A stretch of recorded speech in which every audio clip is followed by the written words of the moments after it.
দেখো একটা নতুন রান্না নিয়ে চলে এসেছি। নতুন মানে কি একদমই নতুন রান্না। আজ দেখো রসুন ফোড়ন দেওয়া মুসুর ডাল করবো, আর ছোটো ছোটো নতুন আলু খোসা সমেত ভাজা করব। দেখো খোসা শুদ্ধ আলু ভাজাটা আমি তো আমার মাপ মতন কেটে নিয়ে চলে এসেছি। আর তারপর মুসুর ডালটাও নিয়ে নিয়েছি মাপ মতন। আর মুসুর ডালটা পাশের ওভেনে আমি সিদ্ধ বসিয়ে দিয়েছি।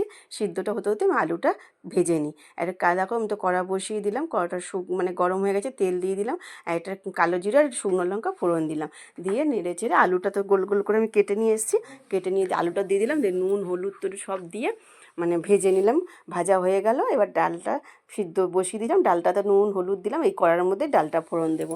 দেখো শুকনো লঙ্কা দিলাম, তেল দিয়ে দিলাম, শুকনো লঙ্কা দিলাম, রসুনটা থেতে করে নিয়েছিলাম রসুনটাও দিলাম, বা রসুনটা লাল লাল করে একটু ভেজে নিয়ে ডালটা ঢেলে দিলাম। ডালটা তো সবই তো দিয়ে দিয়েছি। আর তারপরে লাস্টে দুটো কাঁচা লঙ্কা চিড়ে দিলাম, দিয়ে এবার ঢেলে নিলাম।